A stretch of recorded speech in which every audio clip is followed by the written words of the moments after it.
hands just making, like 10 signs and back and forth. They do that thing. What is that? I don't know what it is. But anyways, we're going to start Red Sox tonight.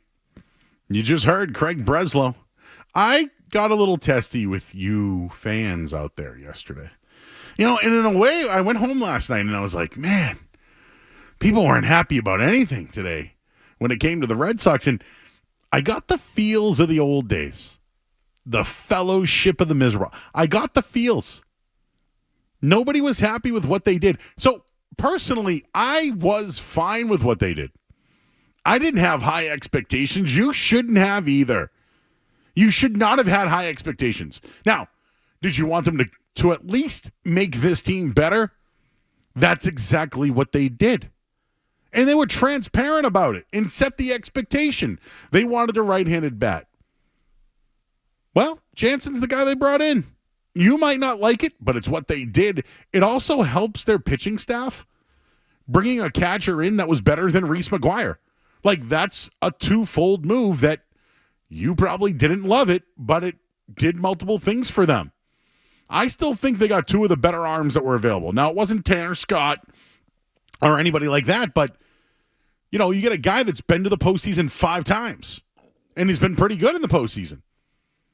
And, Sims comes over who's been, at least better since May. The Red Sox numbers right now are awful when it comes to their pitching. Starter or reliever, it's all bad at the moment. None of it's good. But I just wanted to remind some people about the last couple of years and what it's looked like after the trade deadline. So this is to the people that didn't like what they did yesterday or wanted to blame ownership. When ownership spoke to Breslow and said, you can make moves. So don't give me, ownership doesn't invest, it doesn't do anything. They allowed these things to happen. I also credit ownership for extending Alex Cora. Cora doesn't sign that deal if he doesn't get some assurance that ownership wants to invest in the team. So that's a part of it. And I'll give you some deadline grades that came out. I know The Athletic had that. So I'll give that to you coming up in just a little bit. But when the Red Sox inquired about a top reliever, the names that teams mentioned were Marcelo Mayer and Roman Anthony. And this was from Alex Cora today, who spoke to the media. So you didn't want them to move on from Mayer or Anthony or Teal. So what are you upset about? And may I just remind you the Red Sox post-trade deadline record since 2018 when they won a championship. After the trade deadline that year, they went 33-21. They played .600 baseball. That's a big part of winning a championship, right? Well, slowly after that, July 31st, 2019, they went 25-29. In 2020, in the COVID year, they went 12-14 after the deadline. In 2021, they went 29-29, so they were exactly 500. In 2022, they went 26-32 after the deadline, after they did nothing. They didn't pick a lane. They did not pick a lane. And in 2023, last year, they tanked. They played .393 ball. They went 22-34. How could you be upset about the team actually giving up prospects and improving? The team has improved. I just compared it to Christmas morning. There's the gift that you wanted, that you thought you were going to get, that you didn't, but you still had a good Christmas, didn't you? You did. By the way, to get back to those post-deadline records, they're 0-1 right now in 2024 since the deadline. And right now they're in a 2-2 game, and they're trying to win this thing. So we'll see what happens. There could be a walk-off situation. I'll let you know if it does happen. They needed pitching. They got two of the better arms. The relievers of late. So if you're going to give me any pushback on what they did, the relievers for the Red Sox have given up 89 runs since the All-Star break. And for those who wanted to bat and wanted more offense, They're the 9th team in the last 70 years to score 72 runs over a 10-game span and have 3 wins. Hitting is not their issue. They needed pitching. They upgraded it with 2 bullpen arms and a catcher. That helps that, by the way. And they also stacked their pipeline with a future pitcher. And I just don't understand some of the people that were upset last night. Oh, I went at a couple of you. And just save your prospect talk for some other show. Because I'm not going to do it here. You didn't go to Worcester. You didn't go to Portland or Greenville or Salem or wherever. You don't care about those prospects. You don't. You don't care. What you should care about is the Red Sox taking further steps to improving, to investing. It's something they haven't done. Those post-deadline records that I shared with you, those are tank numbers. Those are numbers where they felt like they didn't get the support and they tanked. That's what that shows. Their starters, they'll be better. They got Paxton. You might not like it, but they improved. They did improve. But just giving up prospects to go for it, that's another thing. Going to the playoffs is good. Going to the playoffs for this Red Sox team is a victory. It's good for the Jarren Durans of the world. It's good for the Ceddanne Rafaelas. It's good for Tanner Houck and other guys. So the fact that the team invested and they're going to be playing some tough teams. One of them, they're playing Seattle today. They made a nice move. Didn't that one work? Arozarena? Baltimore got better. New York's gone for it. The Dodgers are going for it, still in the National League. Don't you want your team to be aggressive? But yet it might not be aggressive enough for you. But you should credit the team when they want to make the playoffs and give them reinforcements and go away from some of these terrible post-deadline records that they have been posting. So we'll start there at 617-779-0985. I got more Sox pitching numbers to add. And The Athletic came out with deadline grades. I'll tell you what the grade was for the Boston Red Sox. You can call in tonight. The phone number, 617-779-0985. We're also on YouTube. I see you guys in there. I'm about to jump in there myself, but you can watch the show, listen, and chat in. I try to read all the chats all night long. We'll do some more Red Sox. Got a ton of Patriot stuff on the table tonight as well. And, well, Jason Tatum has spoke. He did play today. He had some comments. We'll share those with you coming up as well. Skaz is here. We got Christina here tonight as well. We are fed. Thank you to 5 Horses for coming by tonight in Davis Square. The mac and cheese, it had bacon in it. Oh, it was smoked and cheesy. Oh, it was good. That's the kind of show we're going to have tonight. Coming up next, I'm Joe Murray here on 98.5 The Sports Hub. You're listening to Joe. You're listening to.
getting better. Joe Murray on 98.5 The Sports Hub.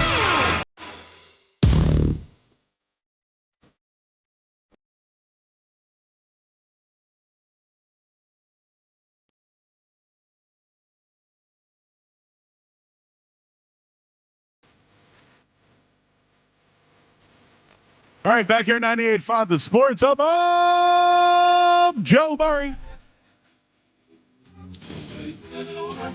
Wow, that must have been a 3-minute break, huh? Wow. I mean, we just talked off the air, me and Skaz, just about people. Not talking trash or anything. Hey, YouTube fam, what's up? I see you in there. Einbein 420. Fishing is in there. Virgo. And Joe Murray, we trust. That could be a shirt. Mako Proudheart. Jimmy J is in there. B Soupful. Shua War. Shua War going at me. The same guy who took the under and win says that there's a good deadline. Please try to need a legit starting pitcher. Yeah, I did take the under and wins, but you know what? There's this thing called hedging because I'm a pro bettor that I hedged out of that bad boy. And by the way, I don't know, 3-8 to start the All-Star break. Is that something that you want to get? You want to hang your head on? Your hat on when it comes to the win total? Relax there, Honcho. I've been spicy, huh? I haven't called somebody Honcho in a long time. Last time I think I've heard the name Honcho was Talladega Nights when Will Ferrell was in a coma. He was like, man, I just got to tell you, man, this Barnes, man, my name was Mike Honcho. I feel like we need that for a drop. But yes, the Red Sox, I thought they had a good deadline. They need help. They need help in their bullpen. They did that. They also got a catcher to help with that, too. All right, so the Athletic came out with grades. The grade that the Athletic gave the Boston Red Sox was a C+. Well, sure, fine, I'll take it. I don't care about your stupid grade. But the key takeaways were the acquisition of Danny Jansen helps the Red Sox against left-handed pitching and in-game calling. C. The deal for Quinn Priester was a nice under-the-radar move and a worthwhile gamble, especially considering pitching coach and Andrew Bailey's ability to help pitchers maximize their potential. They improved their bullpen depth with Lucas Sims and Luis Garcia. It goes on to say, but they didn't do enough to catch the Orioles or Yankees. Is that what they were doing? Why do the Red Sox have to catch them? Can't they make the playoffs without catching them? Still, regardless of their trade report card, the Red Sox deserve credit for recently extending manager Alex Cora's contract in 3 more years. That was the best move they made at the deadline. Yeah, duh. So they didn't do enough to catch the Yankees or the Orioles. Well, I don't know. If they just got better bullpen guys, they'd close out more games and have more wins. Wouldn't that be the case? Wouldn't they have won Saturday night if they... Well, I guess I blame the outfield on that one. But how many blown leads? 8 blown leads since the All-Star break. It's not good. They needed bullpen help. They needed it. And I just, for the people who push back on it and it wasn't enough, like C+ grade, fine. Fine, they didn't get an F. But what's not doing enough? Like, what did you want them to do? Did you want them to go out and get a star player and give up Marcelo Mayer or Roman Anthony? Because if they did that, you would have then complained about trading prospects. This is what I mean about the fellowship of the miserable. Is it back yet? I don't think it's truly back. I think some of the stat people did not like the fact that they traded guys that were in the top 25 or even 50 of their prospects. I don't care about your prospects. Some of the guys they moved on from might have been having nice seasons, but they weren't a part of the future. They weren't. Now, I think the Lugo move, trading 4 guys for a 37-year-old, you can look at it, but I want that 37-year-old that has experience at the back end of the bullpen.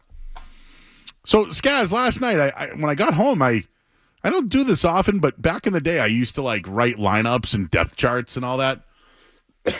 I could tell you like the Patriots back up to the backup years ago. I could do the Red Sox, who their starting nine was at each level, dude.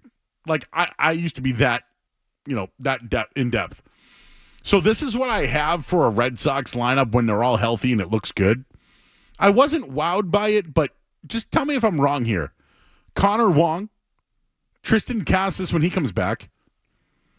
Maybe I keep calling him Marquise Grissom. Vaughn Grissom. Ceddanne Raphael at short and Rafael Devers at third. Does that wow you? I don't think Grissom's going to play second. Okay, who will then? Well, I just it could be anybody at this point. So I wouldn't count on Vaughn Grissom at this point. All right, I'll put Romy there with the mustache. Okay, outfield, Pipes O'Neill, Jarren Duran, and Wilyer Abreu. You're fine, right? Fine. Masataka Yoshida, your DH? Like that. Okay, if it's not Vaughn Grissom, it's that with some other second baseman. And then on the bench, I have Dom Smith, Ref Schneider, Hamilton, Jensen, and Romy Gonzalez. Am I missing anybody? Or is it, so, I mean, if you look at the team, are they great? No. And when the Athletic points out that they didn't do enough to chase the Yankees or the Orioles, the Red Sox don't have rosters like those two teams. I'm just glad that they're in it and fighting for it. Like, they're not close to those teams. But could they compete against them? Absolutely. Have they competed against them? And then here's the pitching staff, Skaz. Houck, Pivetta, Bayo, Paxton, Crawford. And then I did Jansen, Martin, Garcia, Sims, Bernardino, Winkowski, Criswell. Do you have Hendricks in there? I don't. So he could be an addition as well.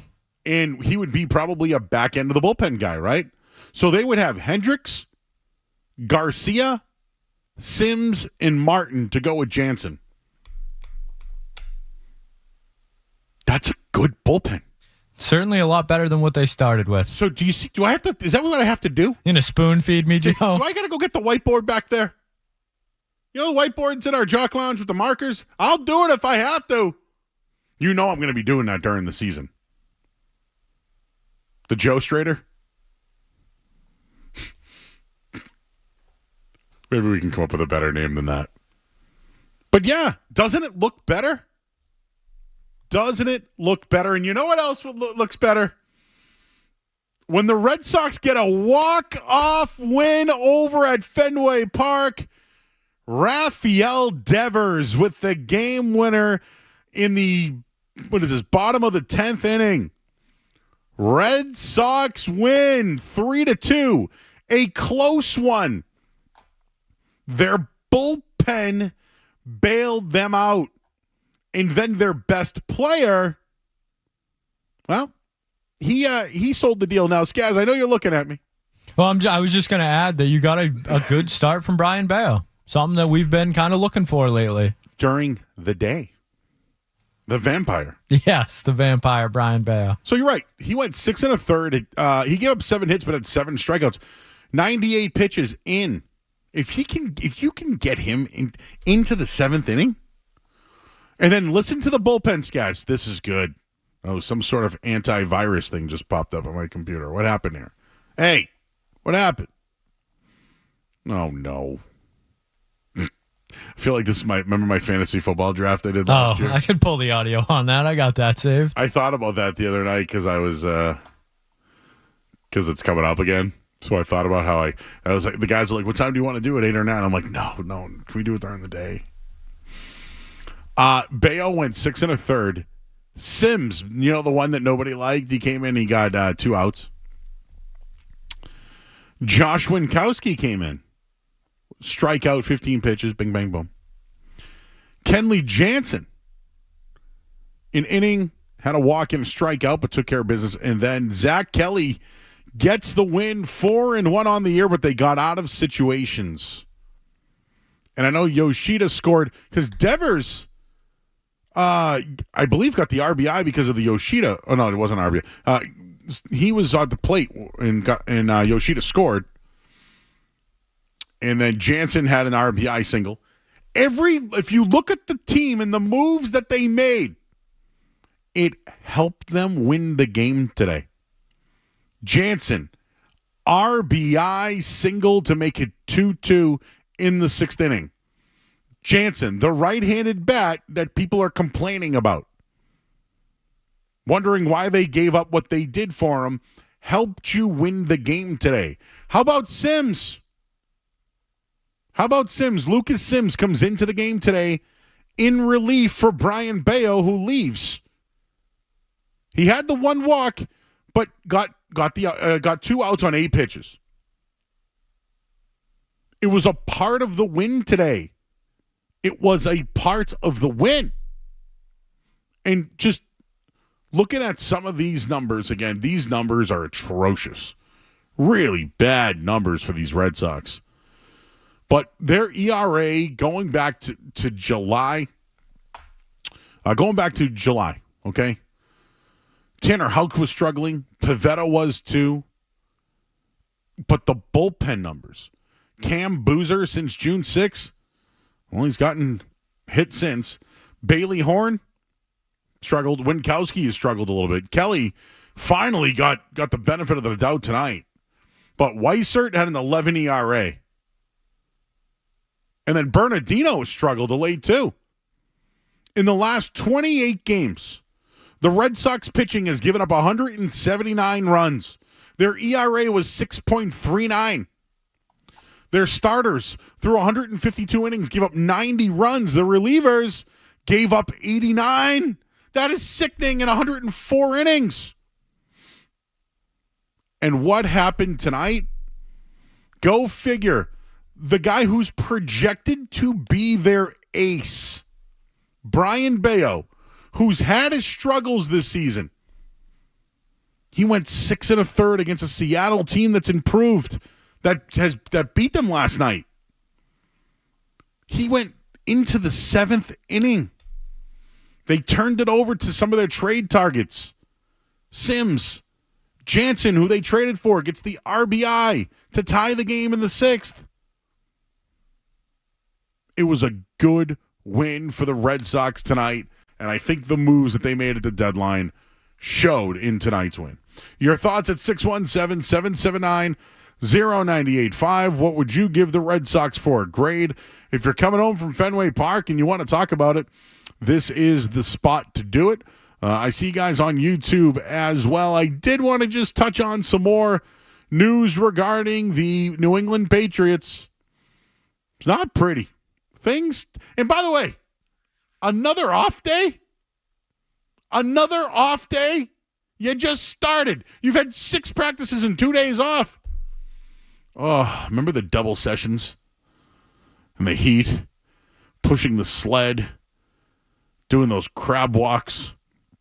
And the rolls?